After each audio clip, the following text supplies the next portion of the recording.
सत्य वचन, अमर वचन, जीवित वचन, दिव्य वचन, सत्य वचन, अमर वचन, जीवित वचन। साई दा बामा बनी दा बामा बगरे रे सा रे सा रे सा रे सा। दिव्य वचन, सत्य वचन, अमर वचन, जीवित वचन, दिव्य वचन, दिव्य वचन।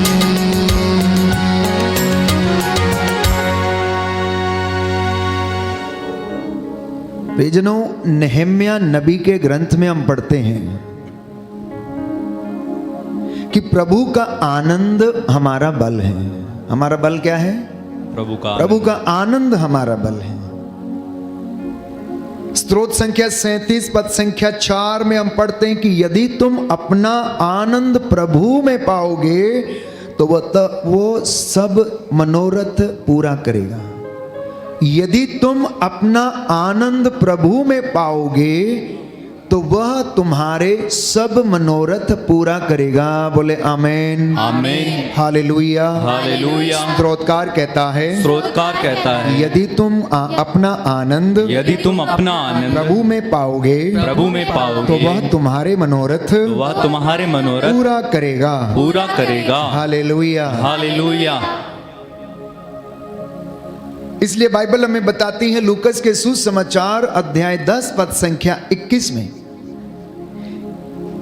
कि यीशु मसीह ईश्वर का पुत्र था, वो स्वयं ईश्वर था, लेकिन उसने बराबरी नहीं की। और वचन कहता है कि उसने आत्मा में आनंद मनाया। He rejoiced in the spirit.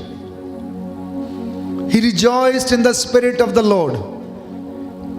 यीशु मसीह ने पवित्र आत्मा में परिपूर्ण रूप से आनंद मनाया और उन्होंने अपना आनंद पिता में खोजा कि वो मेरी सारी जरूरतों को पूरा करेगा, वो जो कुछ भी मांगेगा उन्हें प्रदान करेगा। इसलिए वचन में हम पढ़ते हैं मत्ती के सुसमाचार अध्याय 6 पद संख्या 33 में कि seek first the kingdom of God, और बाकी की चीजें तुम्हें यूं ही मिल जाएंगी। तुम सबसे पहले ईश्वर और उसके राज्य और उसकी धार्मिकता की खोज करते रहो और बाकी की चीजें तुम्हें यूं ही मिल जाएंगी। लेकिन इंसान की समस्या क्या है? इंसान की समस्या यह है कि इंसान, प्यारे भाइयों और बहनों, चंगाई प्राप्त करने के लिए आता है। देखिए, चंगाई तो आपको कहीं भी मिल सकती है, चंगाई तो आपको किसी भी अस्पताल में मिल सकती, लेकिन उद्धार नहीं मिल सकता है। याद रखिए। लेकिन अगर उद्धार मिल जाएगा तो चंगाई खुद ब खुद मिल जाएगी। एक विश्वासी को यह समझने की जरूरत है। इसलिए चंगाई के पीछे ना दौड़कर आप उद्धार के पीछे दौड़िए, क्योंकि चंगाई तो अस्पतालों में मिलती है। और जो इन तमाम चीजों में विश्वास करते हैं, इधर उधर शांति की खोज में रहते हैं, चंगाई की खोज में रहते हैं, उनमें से कईयों को मिल जाती है, कईयों को नहीं मिल जाती, लेकिन उद्धार नहीं मिलता है। उद्धार नहीं मिलता है। आज ये वचन प्रभु आपको सुनाना चाहता है। मेरे बेटे, मेरी बेटी, मेरी बातों को ध्यान से सुन, मेरी बातों पर कान लगा। मैं तुझे उद्धार देना चाहता हूं। और जब आपका उद्धार हो जाता है तो आपके घर में शांति, मुक्ति, आनंद, चंगाई, उन्नति, सफलता, बरकतें वो खुद ब खुद आके रुकती हैं वहां पर। क्योंकि परमेश्वर हमको उन सारी बुराइयों से छुटकारा दिलाता और हमारे उद्धार की और कल्याण की बातें सोचता है। लेकिन इंसान क्या करता है? चंगाई के पीछे दौड़ रहा है। आप में से बहुत सारे लोग ले हैंड प्रेयर के लिए आए हैं, चंगाई पाने के लिए आए हैं। आज के बाद उद्धार पाने के लिए प्रभु के सामने बैठना प्यारे भाइयों और बहनों, और वचन सुनते जाना। क्योंकि वचन सुनते सुनते ही लोगों के जीवन में चंगाई आ जाएगी, और प्रभु आपको कब स्पर्श कर देगा ये हम नहीं जानते हैं। क्योंकि बाइबल हमें बताती है, रोमियो के पत्र अध्याय 14 पद संख्या 17 में, कि ईश्वर का राज्य खाने पीने का नहीं है।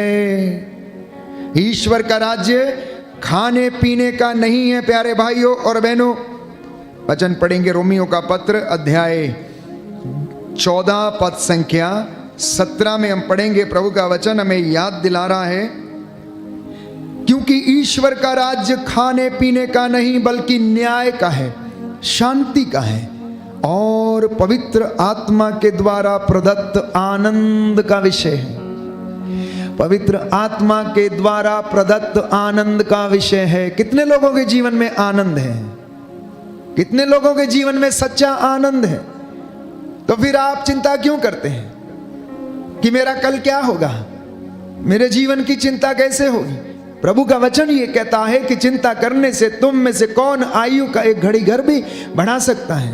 घास के फूलों को देखो, सुबह खिलते हैं, सूरज का ताप लगने से मुरझाते हैं। तुम में से कोई भी व्यक्ति, प्यारे भाइयों और बहनों, एक आयु का एक क्षण भी नहीं बढ़ा सकता है। कहता एक पैसे में क्या 2 गौरैया नहीं मिलती, लेकिन फिर भी उनमें से एक भी ईश्वर की इच्छा के खिलाफ, प्यारे भाइयों और बहनों, वो नहीं जाती हैं। वो उन्हें खिलाता है, वो उन्हें पिलाता है, वो उनकी देखभाल करता है, एक एक चीज की वो देखभाल करता है। इसलिए अपना आनंद प्रभु में खोजना।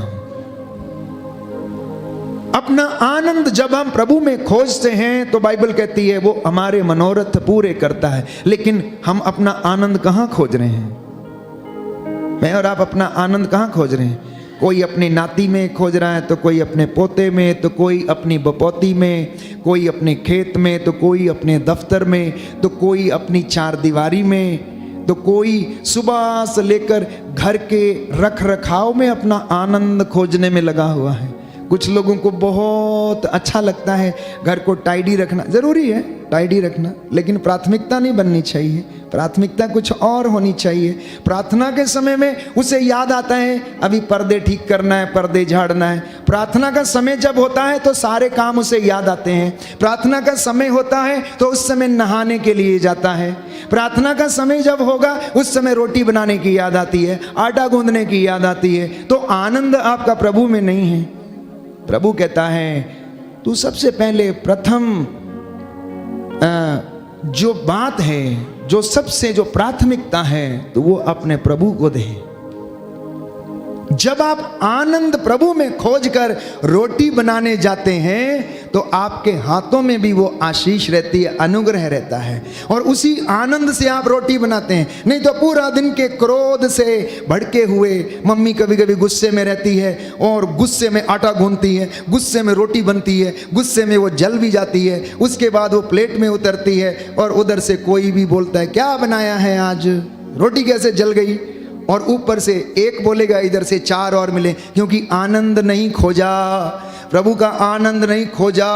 वचन आनंद देते हैं हमें प्यारे भाइयों और बहनों। इसलिए जब आप रोटी बनाते हैं तो आनंद के साथ बनाना, आपके पेट में जाएगी तो वो आनंद देगी। लेकिन क्योंकि अगर क्रोध में आप देंगे, रोटी बना के देंगे, तो उसके पेट में क्रोध ही जाएगा। घरों में बच्चे, माता पिता, दंपति इन बातों का ध्यान रखें। खाना खाते समय खाने को कोसिए मत, प्रभु को धन्यवाद दीजिए। चाहे वो रूखी हो, सूखी हो, चटनी हो, जैसे भी हो, अचार के साथ खा रहे हैं तो भी। आज अगर कुछ नॉनवेज नहीं बना है, किसी कारणवश नहीं कुछ बना है, तो उसको गाली ना दें, बल्कि उसकी बुराई ना करें, आनंद के साथ उसको एंजॉय करें, तो आपके अंदर, आपके मन में भी आनंद जाएगा और प्रभु आपके मनोरथ पूरा करेगा। जब आनंद नहीं रहेगा तो प्यारे भाइयों और बहनों, वहां पर नकारात्मकता उत्पन्न होगी। क्रोध करेंगे तो हमारे शरीर में एसिडिटी होगी, गैस होगी, हमारा ब्लड प्रेशर बढ़ेगा, क्रोध आएगा, हमारे मनोरथ पूरे नहीं होंगे। आप जो करना चाहते हैं वो नहीं कर पाएंगे। तो प्रभु का वचन हमें बताता है कि ये ईश्वर का राज्य खाने पीने का नहीं, परंतु शांति, न्याय और आत्मा के द्वारा प्रदत्त आनंद का विषय है। तो एक विश्वासी को आनंद मनाने चाहिए अपने जीवन में। एक विश्वासी को आनंद मनाना सीखना चाहिए, उसे संतुष्ट रहना चाहिए, चीजों के पीछे नहीं भागना चाहिए। आज इंसान स्वाद के पीछे अपनी पूरी जिंदगी खराब कर लेता है प्यारे भाई और बहनों। इंसान स्वाद के पीछे अपनी पूरी जिंदगी और शरीर को खराब कर लेता है। जानते हैं, ये 2.5 इंच की जुबान है और इसके अगले हिस्से में ही हमें स्वाद नजर आता है, बाकी पूरी की पूरी ऐसी ही है। और इंसान सोचता नहीं है कि वो किस तरह से अपने जीवन को इस जुबान से खराब कर लेता है। ये पाप का कारण भी बन जाती है, श्राप का कारण भी बन जाती, आशीर्वाद का कारण भी बनती है और आनंद का कारण भी बनती है। इसलिए प्रभु हमसे आज ये बात करना चाहता है कि तुम अपना आनंद प्रभु में खोजो और वो तुम्हारे मनोरथ पूरे करेगा। बोले आमीन, आमीन, hallelujah, hallelujah, hallelujah, hallelujah, hallelujah, hallelujah. तो इसलिए संत पौलुस याकूब के पत्र में लिखता है, अध्याय 4 पद संख्या 4, क्या तुम नहीं जानते कि इस संसार से मित्रता करना प्यारे भाइयों और बहनों कितना बुरा है। याकूब का पत्र अध्याय 4 पद संख्या 14। आज लोगों ने संसार से मित्रता की है, इसकी वजह से उनके जीवन में अशांति है, आनंद नहीं है। वे अपना आनंद कहीं और खोजने लगते हैं। कहता है अध्याय 4 पद संख्या 4 में, कपटी और बेईमान लोगों, क्या आप यह नहीं जानते कि संसार से मित्रता रखने का अर्थ है ईश्वर से बैर करना। Book of James chapter 4 verse 4। ए कपटी और बेईमान लोगों, क्या आप लोग यह नहीं जानते कि संसार से मित्रता रखने का अर्थ है ईश्वर से बैर करना। जो संसार का मित्र होना चाहता है वो ईश्वर का शत्रु बन जाता है। अब आप पूछिए कि आप किसके मित्र हैं और किसके शत्रु हैं। कहना बहुत आसान होगा, लेकिन प्यारे भाइयों और बहनों, हमें इस बात को समझना अनिवार्य है कि इस संसार से जब हम मित्रता करते हैं तो हर प्रकार के लोभ लालच में हम पड़ जाते हैं, हर प्रकार की बुराई में हम फंस जाते हैं, हर प्रकार की अशांति में हम फंस जाते हैं और आनंद, शांति, न्याय, वफादारी, ईमानदारी हमसे कोसों दूर चली जाती है, हमसे कोसों दूर चली जाती है। और प्रभु का वचन हमें याद दिला रहा बार बार कि तुम अपना आनंद प्रभु में खोजोगे तो तुम्हारे मनोरथ पूरे होंगे। बोलिए आमीन, hallelujah, hallelujah, hallelujah, hallelujah. Yohan के सुसमाचार अध्याय 15 पद संख्या 11 में, मैं तुमसे यह इसलिए कहता हूं कि तुम मेरे आनंद के भागी बनो। मैं तुमसे यह इसलिए कहता हूं कि तुम मेरे आनंद के भागी बनो और मेरा आनंद तुम में परिपूर्ण हो जाए। यूहन्ना का सुसमाचार अध्याय 17 पद संख्या 13 में वो कहता है कि उन्हें मेरा आनंद परिपूर्ण रूप से प्राप्त हो जाए। यीशु ने कहा, हे ईश्वर, हे पिता, मैं तेरे पास आ रहा हूं और मैं ये इसलिए कह रहा हूं जिससे कि उन्हें मेरा आनंद पूर्ण रूप से प्राप्त हो जाए। हमारा हां कहना ये हमारे आध्यात्मिक जीवन का आनंद है। हमारा हां कहना ये हमारे आध्यात्मिक जीवन का आनंद है। स्तोत्र संख्या 4 पद संख्या 8 में हम सुनते हैं, प्रभु का वचन कहता है कि जो तेरी शरण में जाएगा वो आनंद मनाएगा, दूसरा नहीं मनाएगा। जो प्रभु की शरण जाएगा वो आनंद मनाएगा। भजन संहिता 16 पद संख्या 11, तेरे साथ रहकर क्या होता है? आनंद आता है। तेरे साथ रहकर आनंद आता है। आप अपने मित्रों के साथ बैठते हैं, पड़ोसी के साथ बैठते हैं। पड़ोसन क्या करती है? सुबह से लेकर शाम तक 4 घंटे आपके साथ बैठ गई तो पूरा टेप रिकॉर्डर की रील की तरह पूरा फिल्म सुना डालेगी आपको। कोई एक व्यक्ति ऐसा नहीं मिलेगा जिसकी बुराई वो ना करे। है या नहीं? है या नहीं? अंगीकार कीजिए और इन सारी चीजों से आजाद हो जाइए क्योंकि दिन भर जितना आप अपने आप को नकारात्मकता में डालेंगे उतना ही आपके जीवन में अशांति आएगी, और वही अशांति लेकर शाम को आप अपने घर में आती हैं। इसलिए जब कोई निंदा करता है, जब कोई अशांति की बातें करता है, तो वहां से हट जाइए और परमेश्वर में अपना आनंद खोजिए, परमेश्वर के वचन को पढ़िए। मैंने आपके लिए वचन पढ़ा, राह चलते समय, लेटते समय, उठते समय, बैठते समय, सोते समय इन्हें क्या किया करो? चर्चा किया करो, इन वचनों की चर्चा किया करो, क्योंकि इनके ऊपर तुम्हारा जीवन निर्भर है। बोलिए आमीन, आमीन, hallelujah, hallelujah, hallelujah, hallelujah, hallelujah, hallelujah. तो स्तोत्रकार कहता है अध्याय 30 पद संख्या 12 में कि हे प्रभु तूने मेरा शोक आनंद में बदल दिया है। हे प्रभु तूने मेरा शोक आनंद में बदल दिया है। एक सुंदर गीत गाते हैं हम, आनंद मनाओ, आनंद मनाओ, आनंद मनाओ, यीशु जी के चरणों में आनंद मनाओ। योहन के शिष्य प्यारे भाइयों और बहनों, जब योहन के साथ थे तो यीशु वहाँ पर थे। तो जब उन्होंने यीशु को देखा तो योहन ने उनसे कहा, देखो ईश्वर का मेमना। तो योहन के दो शिष्यों ने सोचा, अगर वो ईश्वर का मेमना तो हम इसके साथ क्या कर रहे हैं, चलो हम उसके पास चलते। अगर ईश्वर का मेमना वो है तो वो उसके पीछे हो लिए। और यीशु ने उनसे पूछा, क्या ढूंढते हो, किसे ढूंढते हो, क्या पाना चाहते हो? उन्होंने पूछा, रबी आप कहाँ रहते हैं? बोला आओ और देखो।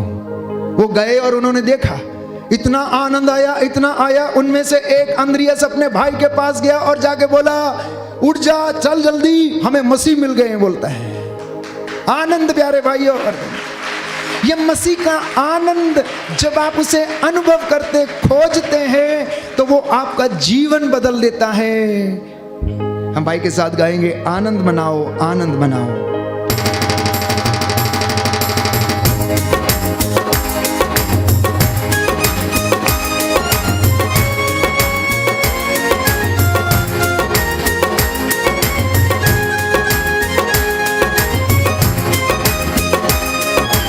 ताली बजा के, सभी लोग ताली बजा के।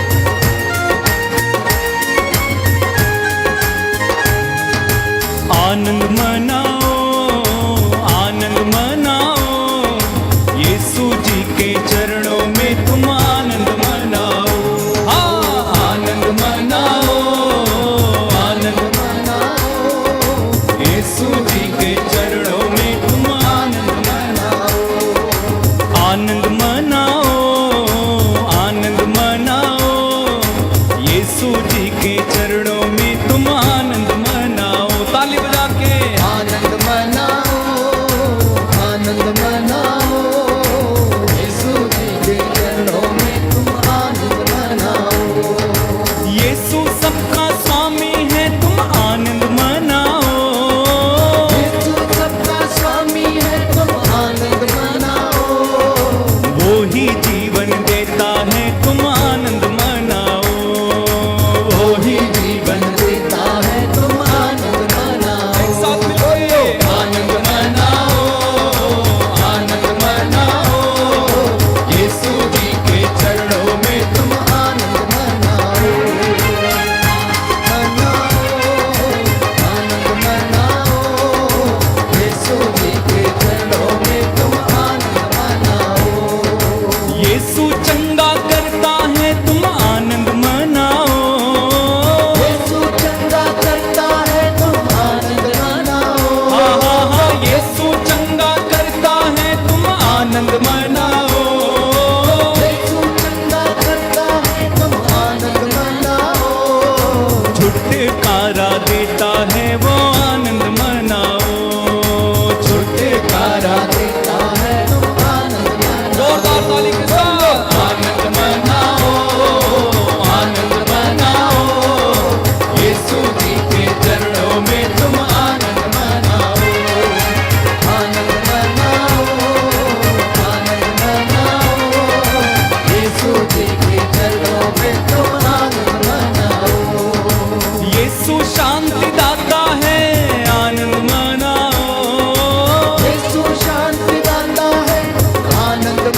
आनंद आ रहा है? आनंद आ रहा है? आप 2, 4, 6 घंटे, 10 घंटे या फिर रोज अगर आप स्तुति करते रहेंगे, आप आनंदित रहेंगे। याद रखना, दुख कितना भी बड़ा क्यों ना हो, मुसीबत कितनी भी बड़ी क्यों ना हो, अगर आप प्रभु में अपना आनंद खोजेंगे तो आपको अपने दुख नजर नहीं आएंगे, बल्कि वो दुख आपके लिए आशीषें और बरकतें लगेंगी आपको, कि परमेश्वर ने आपके जीवन में अपनी महिमा प्रकट करने के लिए दुख आने दिया है, आपको शुद्ध करने के लिए वो आनंद आने दिया। आपको ऐसा लगेगा, लेकिन जब हम प्रभु में आनंद नहीं मनाएंगे तो हमें दुख पहाड़ के जैसे लगेगा, और हमें लगेगा सबसे बड़े दुखी हम ही हैं, सबसे बड़े दुखी हम ही हैं। किसी को हाथ में चोट लग जाती है, 4 दिन के लिए पट्टा लगाना पड़ता है, तो ऐसे एक्टिंग करता है जैसे पता नहीं उसका क्या खो गया है। उससे पूछिए जिसके पास हाथ ही नहीं है, उससे पूछिए जिसके पास हाथ ही नहीं है। प्यारे भाइयों और बहनों, अक्सर हम अपने आप को दूसरों के साथ तुलना करते हैं कि परमेश्वर ने हमको ये नहीं दिया, वो नहीं दिया। उनसे पूछिए कि जिनके पास बचपन से ही ना तो पैर हैं, ना हाथ हैं और ना आंखें हैं, जिन्होंने रोशनी को नहीं देखा है, और अगर हम यही सोचते रहते हैं, अपने दुखों को देखते रहते हैं, तो आपको सिर्फ और सिर्फ अपने दुख ही नजर आएंगे, कुछ दूसरी चीज नहीं आएगी नजर। इसलिए प्रभु ने कहा, मेरे बच्चों से कहना दुखी ना हो, इनसे कहो आनंद मनाएं, आनंद मनाएं, आनंद में रहें। ऑलवेज बी मोटिवेटेड, आत्मविश्वास से परिपूर्ण रहें, आत्मा से प्रदत्त वरदानों की आप अभिलाषा करते रहें, उन बातों का पता लगाते रहें जो कि ईश्वर को प्रिय है, और वो आपको चंगाई प्रदान करेगा। इसलिए स्तोत्रकार कहता है, ये आनंद जो है, जानते हैं क्या है? ये स्तुति का प्रकटन है। जब हम स्तुति करते हैं तो इससे हमारा आनंद प्रकट होता है हमारे जीवन में, हमारे परिवार में। भजन संहिता 35 उसकी पद संख्या 9 में स्तुति आनंद का प्रकटन है। Take delight in the Lord, स्तुति जो है आनंद का प्रकटन है। अध्याय 40 भजन संहिता अध्याय 40 पद संख्या 17, तेरी खोज में लगे रहने वालों का हृदय आनंदित है, बाकी लोगों का नहीं। देखिए, आप शांति की खोज में, आनंद की खोज में, तो स्तोत्रकार कहता है ये आनंद और शांति किसकी है? जो तेरी खोज में लगा रहता है, ये आनंद और ये शांति उनकी है। बाकी के घरों में क्या है? लड़ाई झगड़े, हर छोटी छोटी बात के लिए लड़ाई झगड़े, नकारात्मकता, नेगेटिविटी, बुरे विचार, बुरी सोच, निंदा, ईर्ष्या, घर में आकर एक दूसरे की निंदा करना, उसका ऐसा हो गया, उसने ऐसा किया, उसने वैसा किया। प्यारे भाइयों और बहनों, वहां आनंद नहीं, वहां शैतान की उपस्थिति है। स्तोत्र संख्या 105 पद संख्या 3 में लिखा है कि प्रभु को खोजने वाले हृदय सदा आनंदित रहते हैं। पद 104 साम नंबर 104 वर्स 34, मेरा ये भजन प्रभु को, स्तोत्रकार कहता है, क्या लगे? प्रिय लगे। स्तोत्र संख्या 119 पद संख्या 16 और 47 में लिखा है, तेरी संहिता मुझे अपार आनंद प्रदान करती है, तेरे वचन मुझे अपार आनंद प्रदान करते हैं। अय्यूब का ग्रंथ अध्याय 22 पद संख्या 24 से 25 में लिखा है, यदि तुम अपना सोना धूल के जैसा समझोगे तो प्रभु तुम्हारे लिए सोने और चांदी के ढेर लगा देगा। बोलिए आमीन, आमीन, आमीन। आज किसी को थोड़ा सा धन मिल जाता है, बड़ा व्यक्ति बन जाता है, तो उसका बोलने का और चलने का तरीका बदल जाता है, प्रभु के द्वार पर आना भूल जाता है, घमंड से भर जाता है। एक बहुत बड़ी मोटरसाइकिल खरीदता है और रोज उसके ऊपर घूमता है। एक नौजवान बच्चा भुर्र करके इधर उधर घुमाता रहता है, दूसरे लोगों को चिढ़ाता है जैसे सब कुछ मिल गया। लेकिन अय्यूब का ग्रंथ प्यारे भाइयों और बहनों कहता है, यदि तू अपने सोने और चांदी को धूल के जैसा समझेगा तो प्रभु क्या कहता है? वो तेरे आंगनों में सोने और चांदी के ढेर लगा देगा। ये सोना और चांदी क्या है जानते हैं? ये संतुष्टि, जो मन में संतुष्टि होनी चाहिए कि एक व्यक्ति कहीं पर बहुत अच्छा भोजन कर रहा है लेकिन फिर भी उसके मन में संतुष्टि नहीं है, उसकी भूख नहीं मिट रही, लेकिन एक दूसरा व्यक्ति जो अपनी झोपड़ी में रूखी सूखी चटनी के साथ खाकर फिर भी 8 घंटे की नींद वो बराबर ले रहा है, उसके जीवन में संतुष्टि है, आनंद है। वो प्रभु कहता है मैं उस सोने चांदी का ढेर तेरे घर में लगाऊंगा। और मैंने कहा जब ये चीजें आ जाती हैं तो आपको अपनी पुरानी साइकिल भी मोटरसाइकिल लगने लगेगी, याद रखना। जब संतुष्टि मन में आती है तो आपको अपनी पुरानी साइकिल भी मोटरसाइकिल लगने लगेगी, क्योंकि आप अभिलाषा नहीं करेंगे। आप कुछ ऐसा नहीं खोजेंगे कि उसके पास है तो मेरे पास भी होना चाहिए। आपका रवैया ये होगा, प्रभु जब आप देना चाहेंगे मैं स्वीकार करूंगा, मैं वेट करूंगा, मैं मेहनत करूंगा, मैं कमाऊंगा और तो मुझे मेरी मेहनत का फल देगा। तो उस व्यक्ति को ऐसी परिस्थिति में एक साइकिल भी मोटरसाइकिल नजर आती है। लेकिन विडंबना क्या है प्यारे भाई और बहनों? विडंबना ये है कि इंसान ने एक दूसरे के नकल करने के पीछे अपनी शांति को खो दिया है। उसके पास है तो मेरे पास भी होना चाहिए, उसके पास इतने का है तो मेरे पास उससे डबल वाला होना चाहिए, भले ही मुझे कर्ज लेकर बनाना पड़े, भले ही मुझे किसी से उधार लेकर बनाना पड़े। ये बात प्यारे भाइयों और बहनों इंसान के जीवन में आ चुकी है। इसलिए बाइबल कहती है, प्रवक्ता ग्रंथ अध्याय 51 पद संख्या 37, प्रभु की दया के कारण आनंद मनाओ, उसकी स्तुति करने में लज्जा करने का अनुभव मत करो। दाहिना हाथ उठाकर वचन दोहराएंगे, प्रवक्ता ग्रंथ सभी लोग दाहिना हाथ उठाकर मेरे पीछे बोलेंगे, प्रवक्ता ग्रंथ अध्याय 51 पद संख्या 37 प्रभु की दया के कारण आनंद मनाओ, उसकी स्तुति करने में लज्जा करने का अनुभव मत करो। हालेलुया। पद संख्या 38 समय पूरा होने से पहले अपना कार्य पूरा करो, समय आने पर प्रभु तुम्हें पुरस्कार देगा। हालेलुया। स्तोत्रकार कहता है अध्याय 84 पद संख्या 10 तुम अपना मुंह पूरा पूरा खोलो और मैं उसे भर दूंगा। हालेलुया। हालेलुया। हालेलुया।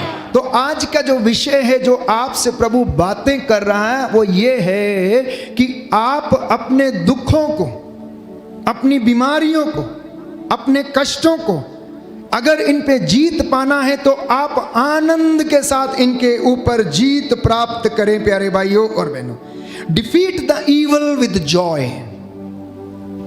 शैतान को और बुराई की दुष्ट आत्मा को हराना है तो संत पौलुस लिखता है रोमियो का पत्र अध्याय 12 पद संख्या 21 और पद संख्या 12 में कि तुम बुराई को आनंद के साथ हराओ और आशान्वित रहो और प्रार्थना में सजग रहो और निरंतर धन्यवाद करो। हम वचन पढ़ेंगे, रोमियो का पत्र अध्याय 12 पद संख्या 21।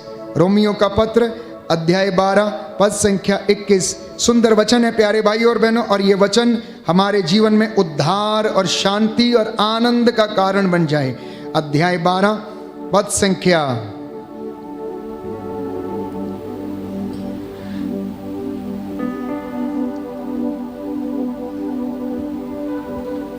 अध्याय 12 पद संख्या 12 में हम पढ़ेंगे। प्रभु का वचन कहता है, आशा आप लोगों को आनंदित बनाए रखे। आशा आप लोगों को आनंदित बनाए रखे। आप संकट में धैर्य रखें तथा प्रार्थना में लगे रहें। संतों की आवश्यकताओं के लिए चंदा दिया करें और अतिथियों की आप लोग सेवा किया करें। बोले आमेन। आमेन। हालेलुया। हालेलुया। हालेलुया। हालेलुया। अगले वचन में लिखा है पद संख्या 19 में कि आप स्वयं बदला ना चुकाएं बल्कि उसे ईश्वर के प्रकोप पर छोड़ दें, क्योंकि लिखा है, प्रभु कहता है प्रतिशोध लेना मेरा अधिकार है, मैं ही बदला चुकाऊंगा।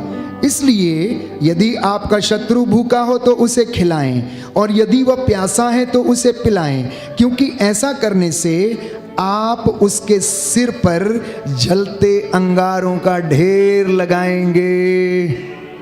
और इंसान उल्टा सोचता है, जानते हैं, जब उससे लड़ने के लिए जाता है तो उसके सिर पर नहीं, अपने सिर पर अंगारों का ढेर लगा लेता है। देखिए प्रभु का वचन कितना स्पष्ट है, कहता है तू बदला लेना छोड़, ये तेरा अधिकार नहीं है, उसको प्रभु के प्रकोप पर छोड़ दे। तू अपने शत्रु को खिला, उसे जय यीशु बोल, उससे दूर मत भाग। और ऐसा करने से तू उसके सिर पर अंगारों का ढेर लगाता, लेकिन अगर तू बदला चुकाने जाएगा तो उसके सिर पर अंगारों का ढेर नहीं, तेरे सिर पर अंगारों का ढेर लगे, तेरा सिर फूटेगा। प्रियजनों, प्रभु का वचन स्पष्ट है, दुधारी तलवार की जैसा है। अगर हम इसे रिसीव करेंगे तो ये हमें आनंदित करेगा, ऐसे ऐसे रहस्यों को हमें समझाएगा जिसे हम अभी नहीं जानते और नहीं समझते, और वो हमें आशा प्रदान करेगा। इसलिए प्रभु का वचन ये कहता है कि तुम अगर बुराई पर जीत हासिल करना चाहते हो तो आनंद के साथ जीत हासिल करो। लेकिन इंसान ने अपने रास्ते बदल दिए, इंसान ने अपनी प्राथमिकताएं बदल दी, आनंद के रास्तों से वो भटका हुआ है, शांति की खोज में है लेकिन मिलती नहीं है, क्योंकि वो इस संसार के, बुराई के और मोह माया के जाल में फंसा है। उसने अपने आप को परमेश्वर से दूर कर लिया है।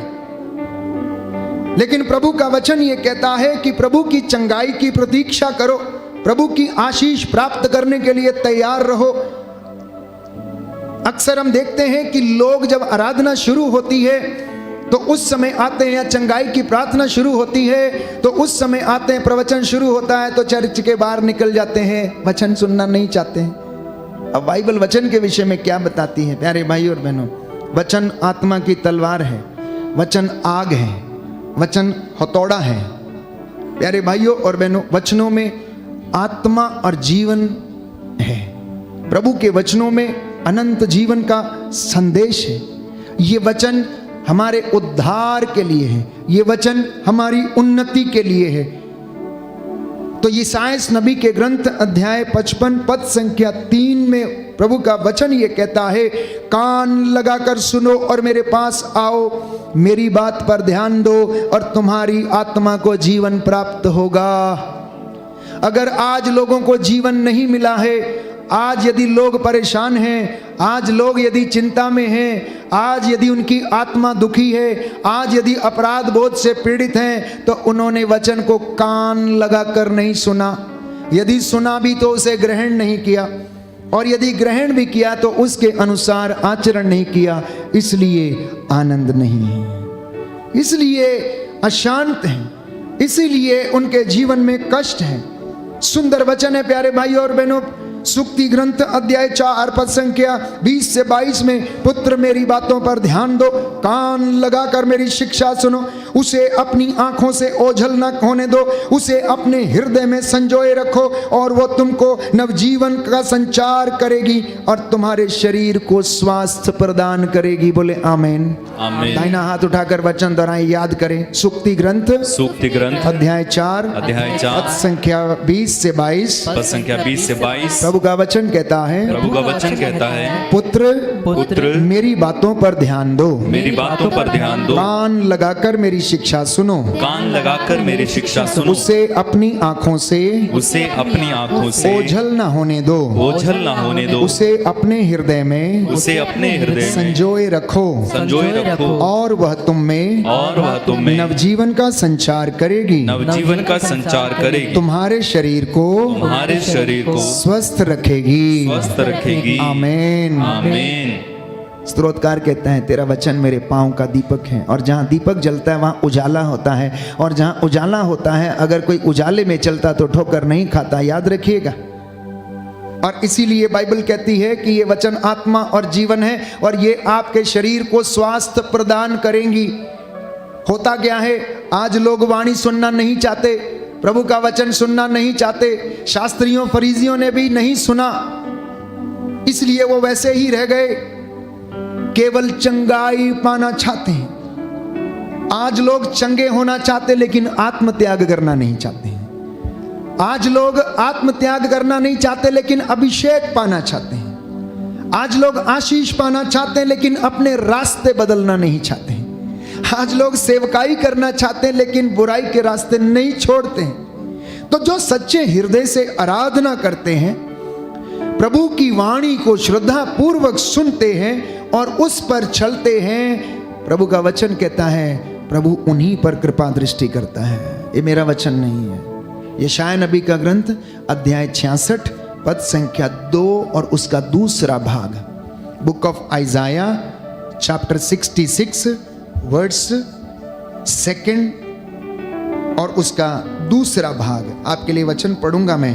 प्रभु इस वचन के द्वारा आप लोगों को आशीष प्रदान करे। Book of Isaiah chapter 66 verse 2।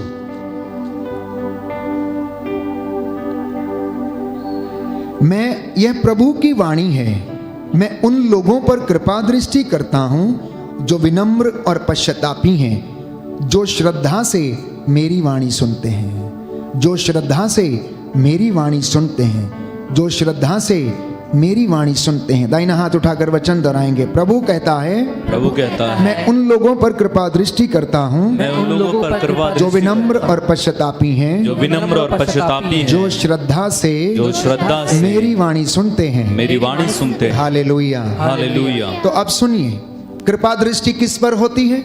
जो श्रद्धा पूर्वक वचन को सुनता और ग्रहण करता है और उसके हृदय में वो वचन 100 गुना फल लाता है। परमेश्वर की कृपा दृष्टि ऐसे परिवारों पर बनी रहती है। प्यारे भाइयों और बहनों, तो आज मसीहों की और विश्वासियों की जो आवश्यकता है, मैंने कहा वो चंगाई नहीं बल्कि उद्धार है।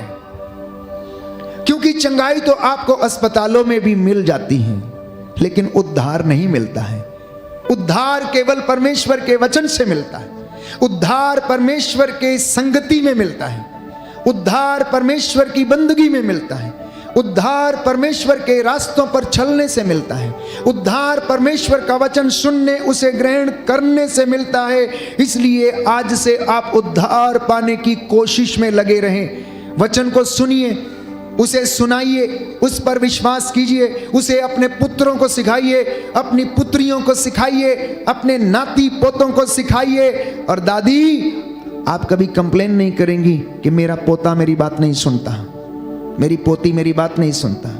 माता, आप कभी कंप्लेन नहीं करोगी कि मेरी बेटी ने मुझे घर से निकाल दिया। वो निकालेगी क्योंकि आपने उसको ईश्वर के वचन की शिक्षा नहीं दी, उसे धर्मशास्त्र नहीं सिखाया कि ईश्वर इसके विषय में क्या कहता है कि जो व्यक्ति अपनी माँ को दुख देता है वो श्रापित है। जो अपने पिता की सेवा नहीं करता वो अपने पापों का प्रायश्चित नहीं करता। अगर माता पिता ये बातें अपने बच्चों को सिखाएंगे तो बुढ़ापे में आप अपने बच्चों से सुख प्राप्त करेंगे। इसलिए बाइबल ये कहती है, इन वचनों की चर्चा करो अपने पुत्रों के साथ, पुत्रियों के साथ। धर्म शिक्षा का ज्ञान इन्हें दो, धर्मशास्त्रों की वाणियों को इन्हें बताओ कि परमेश्वर क्या कहता है। बच्चों के माता पिता के प्रति क्या कर्तव्य हैं, माता पिता के बच्चों के प्रति क्या कर्तव्य हैं, पति के अपनी पत्नी के प्रति क्या कर्तव्य हैं और पत्नी का अपने पति के प्रति क्या कर्तव्य है, दंपतियों का अपने बुजुर्ग माता पिता के प्रति क्या कर्तव्य है। ये सब कुछ इसमें भरा हुआ है प्यारे भाइयों और बहनों। और ये भंडार आपके हाथ में है, ये प्रेम पत्र आपके हाथ में है। आज यदि आप इसे पढ़ेंगे तो ये आपका मार्ग प्रशस्त करेगा और आप शिकायत नहीं करेंगे। आप शिकायत नहीं करेंगे, आप शिकायत करना भूल जाएंगे।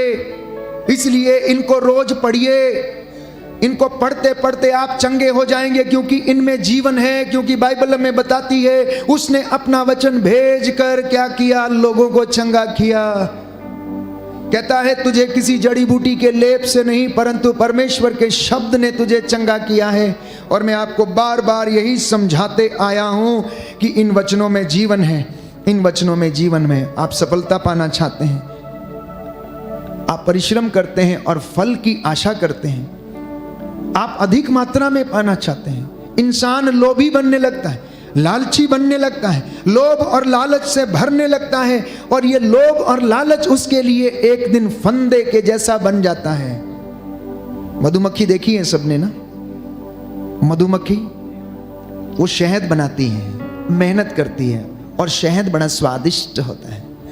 लेकिन एक घरेलू मक्खी जो होती है क्या करती है, वो उस शहद का स्वाद लेना चाहती है, और वो आती है और शहद में, प्यारे भाइयों और बहनों, थोड़ा सा टेस्ट करने के लिए आती है। एक बार आती है, थोड़ा सा टेस्ट करके उड़ जाती है, अच्छा लगता है, फिर दूसरी बार आती है, फिर उसके ऊपर बैठती है, तीसरी बार आती है, थोड़ी देर ज़्यादा बैठती है, चौथी बार में और थोड़ी देर ज़्यादा बैठती है, और उसके पंखों में क्या लग जाता है, शहद लग जाता है, और पांचवी बार में वो उठ नहीं पाती है, उधर ही रह जाते। इंसान की यही हकीकत है, इंसान की यही हकीकत है, संतुष्टि नहीं है। आज 10 मिला है, कल को 50 चाहिए, कल 50 मिला है, उसके बाद 100 चाहिए, अभी 100 मिला है तो 1000 मिलना चाहिए, पगार 25,000 मिल रहा है, संतुष्टि नहीं है। फादर जी हमारे लिए प्रार्थना करो, नौकरी चाहिए। मैं पूछता हूँ कितने, आपको कितना पगार मिलता? बोले 35 मिलता है, लेकिन इससे पुराता नहीं फादर। मैं बोलता एक व्यक्ति जो 3,500 रुपये महीने में उसको आया के रूप में काम करता है, उसको मिलता है, और आपको 35,000 मिल रहा, पूरा नहीं पड़ रहा है, तो प्यारे भाइयों और बहनों 70,000 में भी आपका पूरा नहीं होगा। क्योंकि यहाँ पर आंकड़े मायने नहीं रखते हैं, यहाँ पर आपके मन की संतुष्टि, आपका डिसिप्लिन, आपके फिजूल खर्चे, कहाँ पर कितना आत्म त्याग करना, कितना बचाना, कैसे करना, इस पर निर्भर करता है, इस पर निर्भर करता है। जो व्यक्ति 35 में नहीं चला पाता, उसको प्यारे भाइयों और बहनों 70 में भी नहीं चला पाएगा। क्यों? क्योंकि जरूरतें उसकी आय से बड़ी हो चुकी हैं, आंखें प्यारे भाइयों और बहनों बड़ी हो चुकी हैं, और वो लोभ और लालच के चक्कर में फंस जाता है। और बाइबल इसके विषय में कहती है, प्रवक्ता ग्रंथ अध्याय 31 पद संख्या 7 में, जो सोने के लालची हैं वह उनके लिए फंदा बन जाता है, और बहुत से मूर्ख उसमें फंस जाते हैं। जो सोने चांदी और लोभ के लालची हैं वो क्या है? उनके लिए उनका सोना फंदा बन जाता है, और बहुत से मूर्ख उसमें फंस जाते हैं। ये लोभ लालच हमें अंधा बना देता है, और इसलिए हम आनंद खो बैठते हैं, हम उसी में खो के रह जाते हैं। यूदस इस्कारियोती प्रभु की संगति में रहता था। यूदस इस्कारियोती प्रभु के 12 शिष्यों में एक शिष्य, हंसता खेलता था, मित्रों के साथ अटखेलियां करता था। लेकिन एक दिन क्या हो गया? मन में लालच आ गया, लोभ आ गया। चांदी के 30 सिक्कों में उसने यीशु मसीह को बेच दिया। आनंद खो दिया उसने, आनंद खो दिया, संगति से अलग हो गया। उसे अपने अंदर अपराध बोध खाने लगा, शांति चली गई, लगने लगा कि उसने बहुत बड़ा अपराध कर दिया है, और जाकर उसने फांसी लगा ली। वचन कहता है, और उसने आत्महत्या कर ली। दूसरा उदाहरण हम पढ़ते हैं, आदम और हवा परमेश्वर के हाथों में हाथ डालकर टहलते थे, आनंद लेते थे अदन वाटिका में, उन्हें किसी चीज की कमी नहीं थी। शैतान ने आया और उसे बहका दिया, देखो तुम जैसे हो ये नहीं, परंतु वो चीज खाओगे तो ये ईश्वर के जैसे बन जाओगे। लालची हो गए, लालची हो गए। जो है उसमें संतुष्ट नहीं, लेकिन जो नहीं है निगाहें उस पर हैं।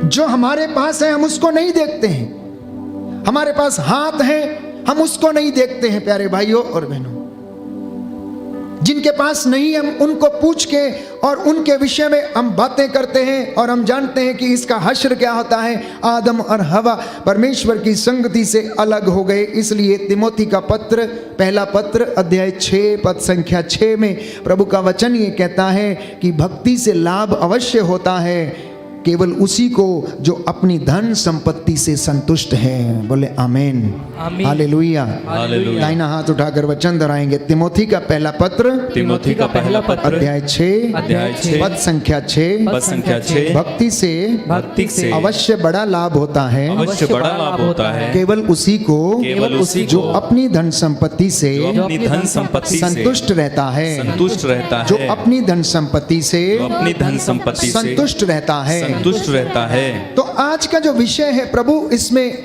हमें बताना चाहता है कि चंगाई नहीं, उद्धार के लिए प्रयत्न करो, पहली बात।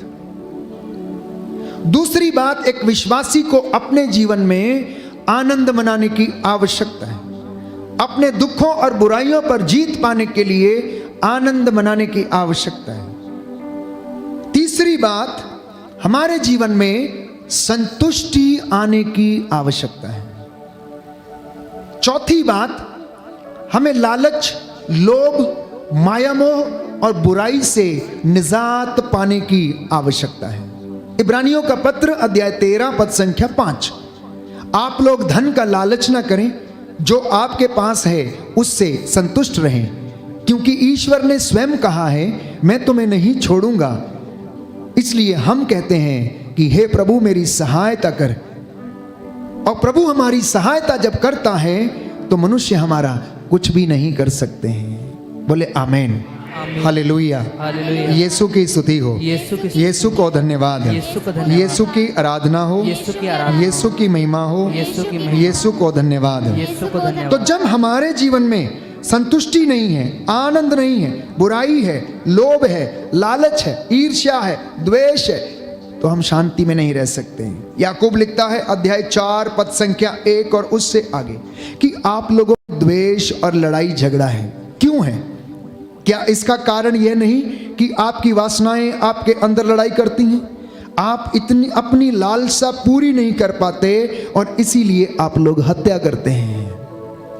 आप अपनी लालसा पूरी नहीं कर पाते और इसीलिए आप क्या करते हैं? हत्या करते हैं। आप जिस चीज के लिए ईर्ष्या करते हैं उसे नहीं पाते और इसलिए आप लोग लड़ते झगड़ते हैं। भाई बहन आपस में क्यों लड़ते हैं? क्योंकि वो जो चीज पाना चाहते हैं उन्हें नहीं मिलता है।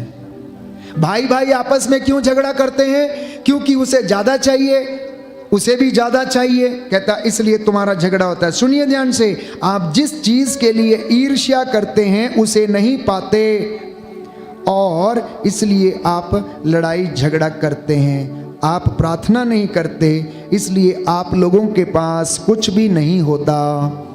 आप प्रार्थना नहीं करते, इसलिए आपके पास कुछ भी नहीं होता। जब आप मांगते भी हैं तो आपको इसलिए नहीं मिलता कि अच्छी तरह आप लोग प्रार्थना नहीं करते। आप अपनी वासनाओं की तृप्ति के लिए धन की प्रार्थना करते हैं, चंगाई की प्रार्थना करते हैं, उद्धार की प्रार्थना आप नहीं करते। अपने सोने को धूल का ढेर नहीं समझते। अपने पड़ोसी से आप बदला चुकाते हैं, अपने शत्रु से बदला चुकाते हैं। और जब आप ऐसा करते हैं तो आप अपने सिर पर अंगारों का ढेर लगा लेते हैं और आपके जीवन में अशांति आ जाती है, आनंद गायब हो जाता है। तो इंसान कैसे खुश रह सकता है? नहीं रह सकता। इसलिए प्रभु में आनंद मनाना, ये आज का वचन है प्यारे भाई और बहनों। और कहता है इसमें कोई बात नई नहीं है। यिर्मयाह नबी का ग्रंथ खोलिए जिसके पास बाइबल है, अध्याय 6 पद संख्या 13। यिर्मयाह नबी का ग्रंथ अध्याय 6 पद संख्या 13 में प्रभु का वचन कहता है, छोटे हो या बड़े हो, याजक हो या नबी हो, सब इसी रास्ते पर चले हैं। यिर्मयाह नबी का ग्रंथ अध्याय 6 पद संख्या 13। सुंदर वचन है, प्रभु हमें बता रहे हैं, समझा रहे हैं। सुनिए ध्यान से प्यारे भाई और बहनों। Book of Jeremiah chapter 6 verse 13। छोटे और बड़े सब के सब अनुचित लाभ के लोभी हैं। छोटा हो या बड़ा हो, सब लोग क्या करते हैं? अनुचित लाभ उठाना चाहते हैं और उसके लोभ में फंसे हुए हैं। यहाँ तक कि नबी और याजक सब के सब कपटपूर्ण आचरण करते हैं, कोई भी अछूता नहीं है। इसलिए संत पौलुस कहता है सब लोग पाप में पड़े हुए हैं, सब लोग ईश्वर की महिमा से वंचित हैं, इसलिए सबको ईश्वर के पास लौटने की आवश्यकता है। जब इंसान के अंदर लोभ लालच आ जाता है, मैंने कहा उसकी चाल बदल जाती है। जब आपको धोखा देना चाहता है उसके शब्द बदल जाते हैं, आपसे मिलना बंद कर देता है, आपका फ़ोन भी रिसीव करना बंद करेगा, आपसे बातचीत नहीं करेगा। लेकिन जब उसका स्वार्थ होता है तो प्यारे भाइयों और बहनों, वो आपके आगे पीछे चक्कर लगाता रहता है। ये आज के समय की विडंबना है, ये आज के समय की विडंबना है। इसलिए विश्वासियों को सावधान रहने की आवश्यकता है। एक सुंदर उदाहरण हम पढ़ते हैं राजाओं के दूसरे ग्रंथ में, गहेजी के विषय में, अध्याय 5 पद संख्या 23 मैं आपके लिए पढ़ूंगा। नामान ने उत्तर दिया, कृपा कर 2 मन ले जाओ। उसने उन्हें ग्रहण करने के लिए उसे विवश किया। तब उसने 2 मन चांदी और 2 जोड़े वस्त्र 2 थैलियों में बांधकर उन्हें अपने 2 सेवकों पर लदवा दिया। वे उन्हें गेहजी के आगे आगे ले गए। जब वे ओफेल के पास पहुंचे तो गेहजी ने उनके हाथों से ले लिया और घर में रख दिया। उसने उन सेवकों से लौट जाने के लिए कहा और वे चले गए। तब वह भीतर अपने स्वामी के पास गया। अलीशा ने उससे पूछा, गेहजी तुम कहाँ से आ रहे हो? उसने उत्तर दिया, आपका दास कहीं नहीं गया था। झूठ बोला, आपका दास कहीं नहीं गया था। पर उसने उससे कहा, क्या मेरा आत्मा उस समय तुम्हारे साथ नहीं था जब कोई अपने रथ से उतरकर तुमसे मिलने आया? क्या वस्त्र, जैतून वृक्ष, दाखबारियां, भेड़ बकरियां, बैल और गाय, दास दासियां मोल लेने के लिए चांदी लेने का क्या यही उपयुक्त अवसर था? इसलिए नामान के कोढ़ की बीमारी सदा तुम्हें और तुम्हारे वंशजों को लगी रहे।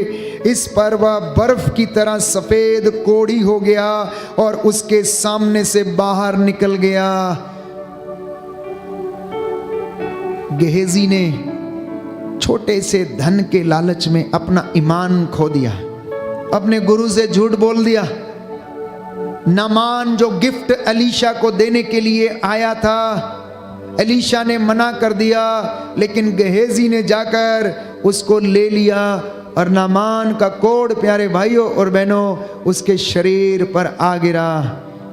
लोभ और लालच, क्रोध और ईर्ष्या, ये हमारे शरीर, मन, आत्मा और हृदय को खा जाते हैं। जब इंसान लालच में पड़ जाता है फिर उसे कुछ नहीं दिखता, फिर उसे कुछ नहीं दिखता और वह एक के बाद एक लगातार अपने आप को कष्ट पहुंचाता रहता है, लेकिन समझ नहीं पाता, उसका सब कुछ लुट जाता है।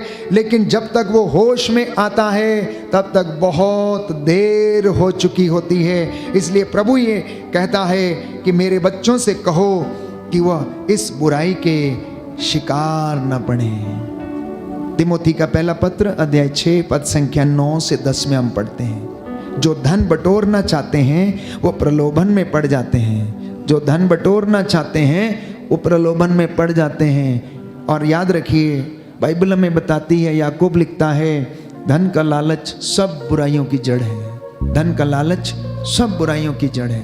इसलिए प्रभु ने हमसे कहा, उद्धार पाने की कोशिश करें, चंगाई की नहीं। उद्धार के लिए कोशिश करेंगे तो बाकी चीजें यूं ही मिल जाएंगी। प्रभु में अपना आनंद खोजना, इन वचनों को आप लगातार दोहराना, इन वचनों को अपने बाजुओं पर ताबीज की तरह लिखना, उन पे बांधना, अपने माथे पर इन्हें रखना, अपने बच्चों को, नाती पोतों को सिखाना। प्रभु कहता, देखो मैं पहेलियां नहीं बुझाता हूं, मैं अपने दासों से आमने सामने बोला हूं, मैंने अपूर्व चिन्ह और चमत्कार दिखाए हैं।